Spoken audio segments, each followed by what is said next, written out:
acoso en TV Noticias 7.3, listos para iniciar una entrevista. Tenemos a Eliana Rebollar, ¿cómo está? Muy buenas tardes.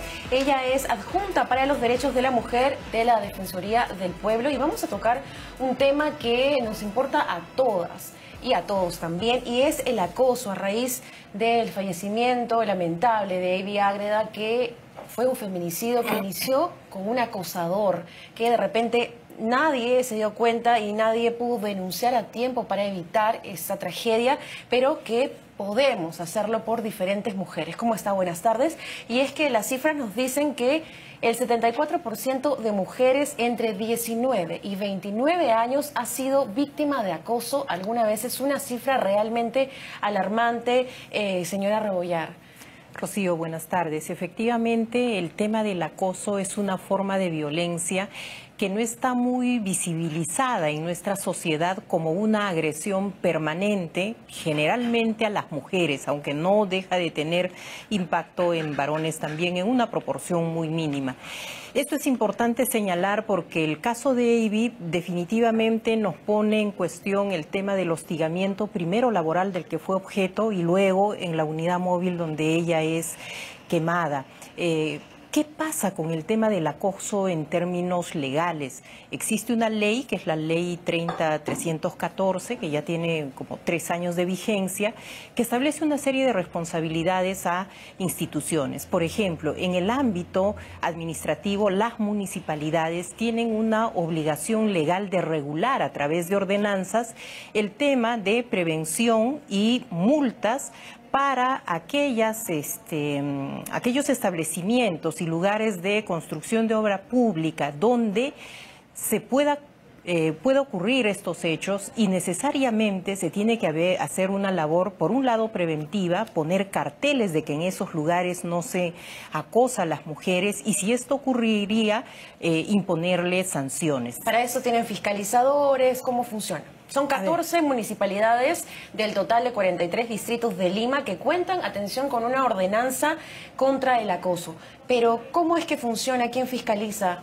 A ver, en las municipalidades no hay un parámetro de quién es el que fiscaliza, pero en general, en la mayoría, son sus áreas de fiscalización las que deberían verificar de que estos letreros y las señales de prevención se den en los establecimientos públicos en su jurisdicción. Hay multas, todas por debajo de una UIT, que deben cumplirse. Entonces, el rol que le corresponde a la municipalidad en la prevención, en principio, es hacer una serie de campañas, formar a su personal de serenos para que ellos puedan realmente estar atentos a qué es lo que ocurre y tener un rol de fiscalización y sanción permanente a los establecimientos. Porque si no trabajamos en el tema preventivo, de instalar en la conciencia ciudadana de que el acoso es una forma grave de violencia contra las mujeres, y tenemos que entender por acoso, creo que es importante, el tema de que es toda aquella manifestación verbal, gestual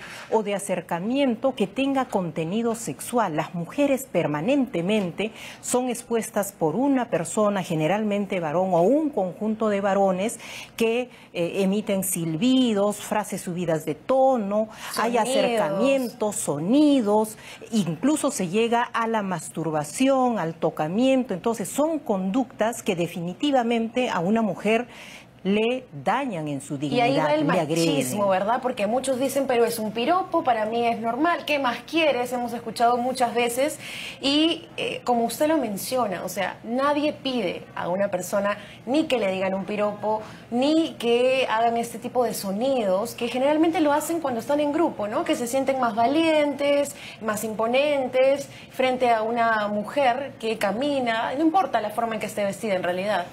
Así es, en realidad es un tema, como tú lo dices, de poder. El varón cree que puede hacer y decir lo que le da la gana en la calle contra una mujer, y que esa mujer debe aguantar sin decir nada el hecho de que él haga las expresiones de sus deseos sexuales, de sus agravios e insultos, que muchas veces es lo que ocurre.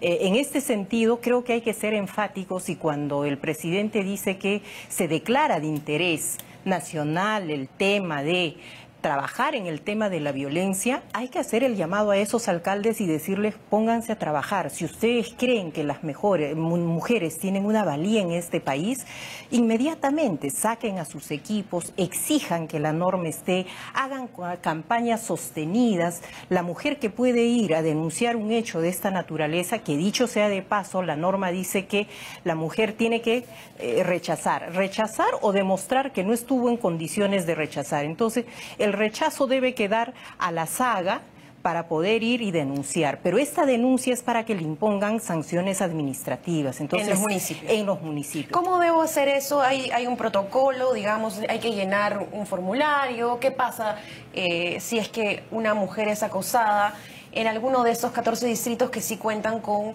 una sanción? A ver, en estos distritos hay procedimientos que son distintos, incluso la terminología no es la misma en el marco de la ley. Por eso es que la Defensoría considera importante y hace un llamado a la Municipalidad Metropolitana de Lima, que por la naturaleza y el rango que tiene en la ciudad capital, pueda tener la ordenanza madre, modelo, que tenga los parámetros generales, y lamentablemente no la tiene. Hasta la fecha no la tiene, y nosotros hacemos un llamado a estas 29 municipalidades y en realidad a todas las municipalidades del país que ya deben empezar a trabajar en la prevención contra el acoso. Es decir, Lima Metropolitana, que debería dar el ejemplo, no cuenta con una ordenanza contra el acoso. Aún no han aprobado ninguna Increíble. Ordenanza contra el acoso. Los distritos, vamos a mencionar, en los que usted sí puede denunciar son Ate, Barranco, Miraflores, Pueblo Libre, Puente Piedra, Santiago de Surco, Jesús María, Lince y otros municipios. En total son 14. Tienen, como usted lo mencionaba, diferentes protocolos. Hay que hacer una declaración jurada, hay que llenar un formulario, pero ir con los datos del agresor. ¿Qué pasa cuando yo no puedo saber el nombre de la persona, si ha sido en la calle de repente, si no es? A ver, lo que ocurre es que en este caso administrativo la sanción va, por ejemplo, por no tener letreros contra la empresa, o la sanción porque alguien en su empresa o en la obra de construcción o en el espacio está cometiendo el acto. Pero si queremos nosotros una sanción, sí, si no queremos al individuo. O sea, es al individuo por el acto, pero por la responsabilidad de la empresa también. Pero ¿qué ocurre con la mujer que se siente acosada? Ella tiene el derecho de ir a una comisaría y la ley también le da responsabilidades a la Policía Nacional. Por eso es que el Defensor del Pueblo se ha dirigido la semana pasada al Ministro del Interior exhortándole a que ya pueda tener un registro del acoso, porque no hay un registro real de cómo está la situación del acoso. Pero protocolos, y que las mujeres tengan la seguridad de que en una comisaría van a recibir su denuncia, y si están en una situación de riesgo, como pudo estar Loevi, como pudo estar Elizabeth en la caja Cusco de Miraflores, ellas puedan tener medidas de protección que le pueda brindar un juez de familia. Eso en el marco de la ley 30364, que es la ley de violencia contra las mujeres. Pero es bastante difícil, ¿no? Porque, digamos, cuando una mujer va a denunciar, no acoso, sino violencia física, hay muchos policías que no están preparados, lamentablemente, parte de ellos, no todos, por supuesto, y no procede. Pero si hablamos de acoso, yo creo que sería tal vez peor. ¿Cómo probar esto? Porque ¿cuáles son las pruebas que uno debe llevar? ¿Qué pasa si yo no conozco al acosador que está en la calle? ¿En qué me baso para que pueda hacer yo valer mis derechos como mujer? A ver, uno de los aspectos que es difícil es el tema de la probanza. Sin embargo, hay muchos casos que sí tienen probanza con toda la tecnología que está a disposición, no muchas veces de la propia víctima, incluso de otras personas que hacen los registros. Todo ello constituye prueba. Son elementos que se pueden utilizar. Sin embargo, creo que lo importante ahora es señalar que, siendo de interés nacional el tema de la lucha contra la violencia hacia las mujeres en general, las comisarías tienen que estar alertas. Nosotros esperamos que desde el Ministerio, en el más breve plazo, se pueda normar este registro, las contravenciones, se puedan dar los protocolos para que las mujeres se sientan defendidas. Obviamente, en el marco legal actual, actual, los tipos de acoso van a ir por en otro... la 30-31-4. O sea, en el tema penal van a ir por las figuras que existen en el Código Penal, si son tocamientos indebidos, actos contra el pudor. Entonces, ahí hay como una suerte de distintas figuras penales en las que tiene que calzar el tipo, y muchas veces en esa falta de especialidad, de concreción del tipo autónomo, que es lo que la Defensoría demanda, y ya sabemos que se están pidiendo facultades extraordinarias para legislar en la materia, podría tener, como ocurrido en Alemania, en España, que tienen tipos autónomos, ¿no? Esto es importante señalar. ¿Qué es lo que plantea la Defensoría entonces? Porque la ministra de la Mujer ayer justo mencionaba un dominical que esperaba, ¿no? que se aprueben este otorgamiento de facultades para ya avanzar con una ley, pero exactamente ¿qué es lo que plantearía? A ver, en el Congreso de la República nosotros tenemos conocimiento que hay 6 proyectos de ley ya sobre el tema del acoso. Se tiene que legislar el tema del hostigamiento sexual y el acoso con las figuras que correspondan. ¿Son diferentes? Y exactamente, muchas veces, porque en el espacio público laboral, por ejemplo, se da el hostigamiento sexual laboral, que es distinto al hostigamiento, al acoso sexual callejero. La diferencia está en el marco. Cuando tú eres acosada en tu centro de trabajo, ahí hay una relación de poder.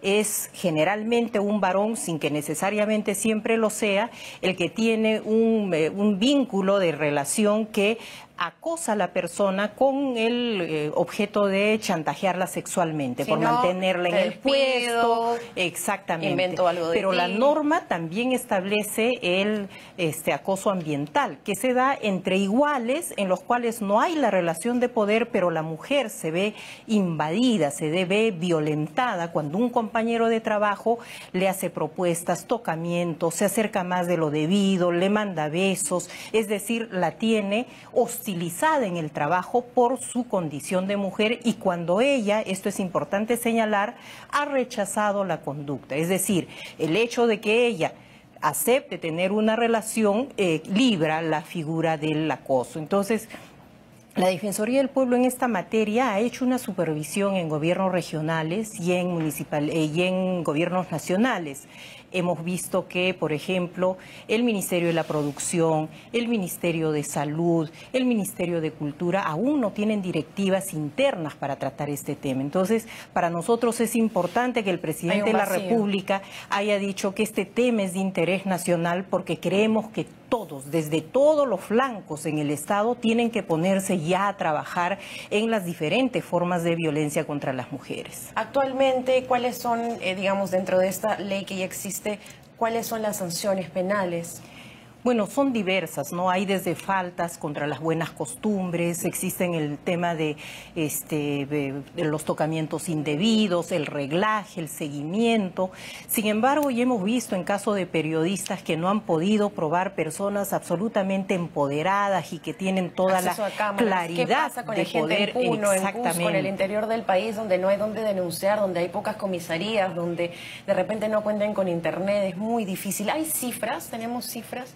A ver, en el tema del hostigamiento sexual laboral, en 2 años, la Defensoría ha detectado que en gobiernos regionales y instituciones como el Poder Judicial y el Ministerio Público, solamente se han dado 20 casos y 2 se han sancionado. Y ahí viene el tema que tú señalabas, la probanza. Al final, una mujer que se atreve a denunciar,